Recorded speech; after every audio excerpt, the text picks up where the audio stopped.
So, can you imagine in the territory days, how many times do you think, because it used to be, it was an old cliche that the boys would end up f***ing themselves one way or another. It's as old as the hills, the story of, I was going to push this guy. This guy was going to get the belt. This guy was going to get a big push. This guy was going to get a huge match, a big payoff, a great program. And then whatever. And it doesn't have to just be, getting a DUI. We've talked about Matt Bourne in Georgia getting in trouble and having to leave the territory, and that paved the way for the Road Warriors. And poor Buddy Landell, the time he had the $100,000 hangover and wouldn't come to Atlanta TV, got there just in time. I think he got there at 1:00 and was fired at 1:05.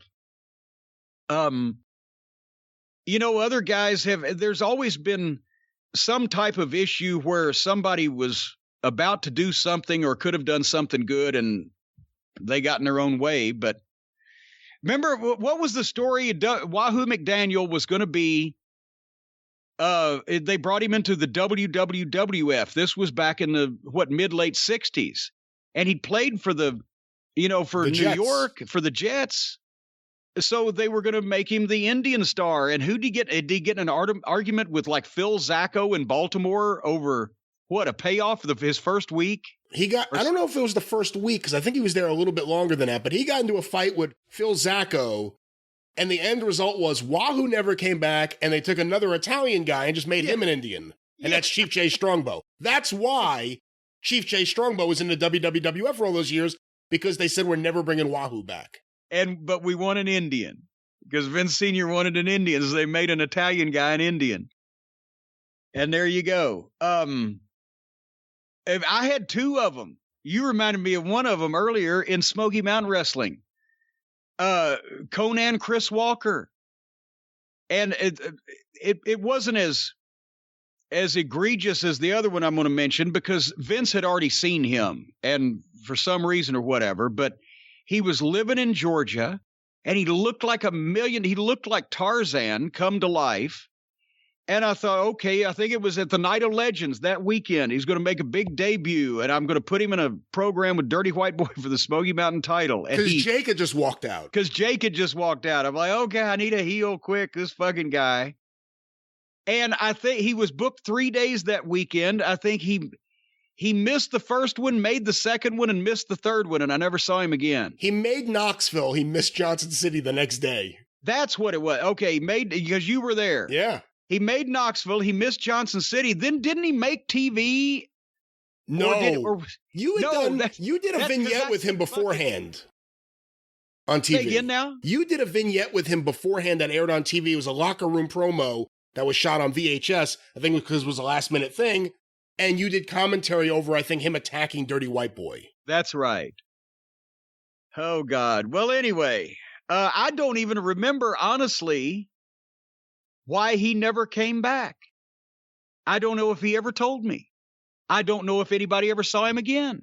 Did he ever wrestle again? That was the last I remember ever hearing about Conan Chris Walker, maybe on some Georgia Indies or something, but... Well, and it must have been something in the water, because my other guy was another Georgia guy, Outlaw Billy Black. That's right.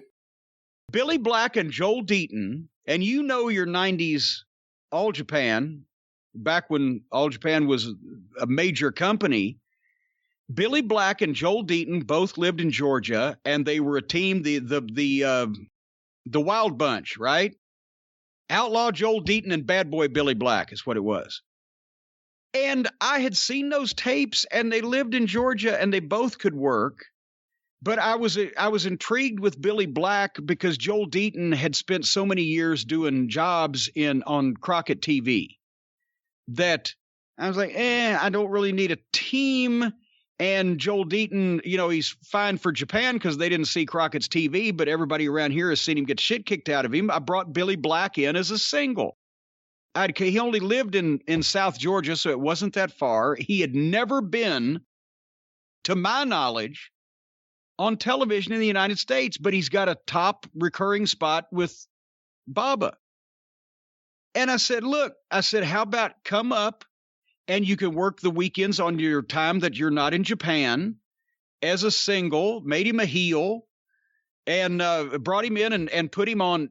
We did 4 TVs one night, and I put him on all 4 TVs. He won the TV title and defended it another 2 or 3 times, whatever. And he could cut a pretty good promo, even though he never did, because they didn't cut promos in Japan, and he was never on anybody else's TV. But he sounded like this fucking, redneck swamp dweller from Georgia. That was his gimmick kind of thing. Kind of like Cameron Grimes, if Cameron Grimes was really dirty and, sleazy. So I thought, okay, this is great. This has started out wonderful. And then after the TV, the very next weekend, we were, I think, in Eastern Kentucky for 2 or 3 shows. And I remember that somebody had said, well, it may snow, and we told the boys leave early from Knoxville to go up to like Barberville, Kentucky. It's 90 miles or whatever, because it might snow. Leave a little early. Fuck, no Billy Black. What? No Billy Black all weekend. He made the first show again. He made the first show. That's when we told everybody it may snow tomorrow. So leave early. He didn't make it there. I never saw him the rest of the weekend. I called him on Monday at home. He answered, Billy, where were you?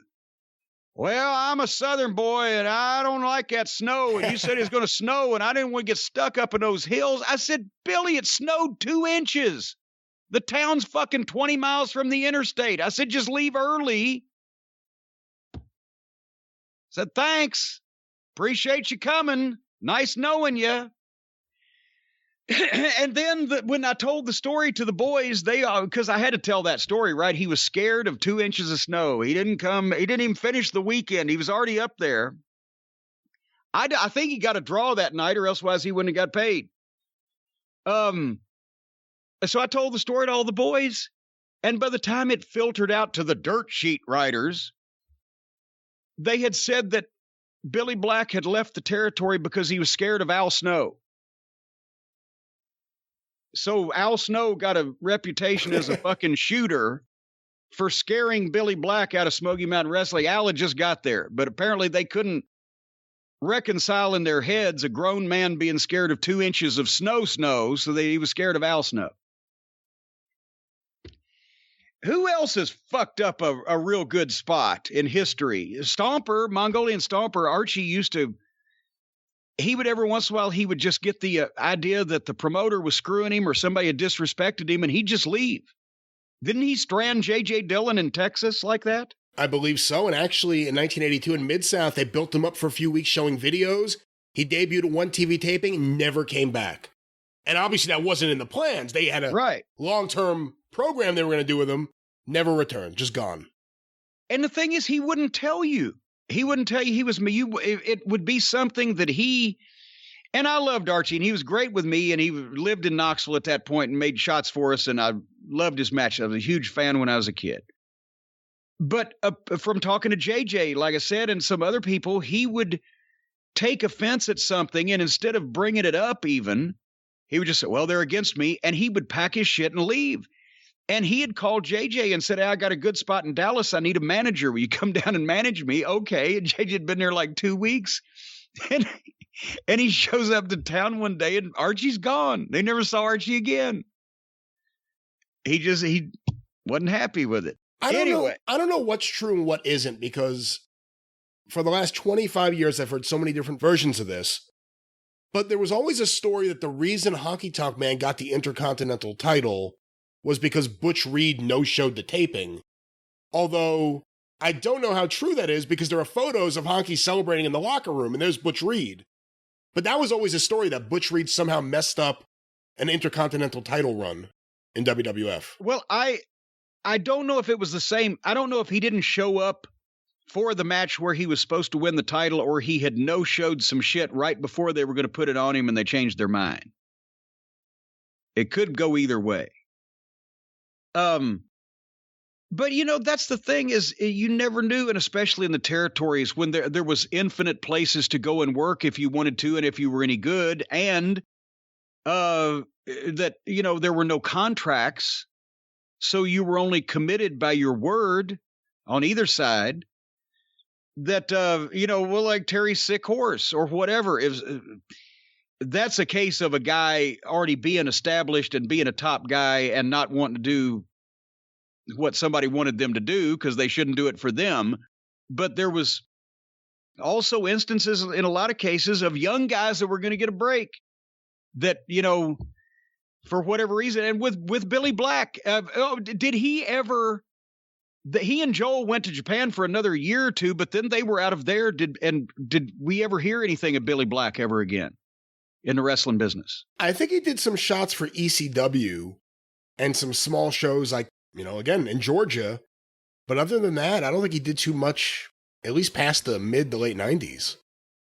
Yeah, that's why I said I could understand with Chris Walker because Vince had already seen him and that hadn't worked out. And maybe he just mentally wasn't. But with Billy Black, he's on a TV with the only company at that time in the United States that was working with the WWF. And I would have thought he might want to see what happened since about, a dozen of the guys that year that were working for me ended up with jobs at some period of time. I remember the first time I saw him, too. It was in that video you did at the end of 92 to Saturday Night's All Right for Fighting with all the different people who had appeared on Smoky Mountain TV throughout the entire year. It was such a cool video.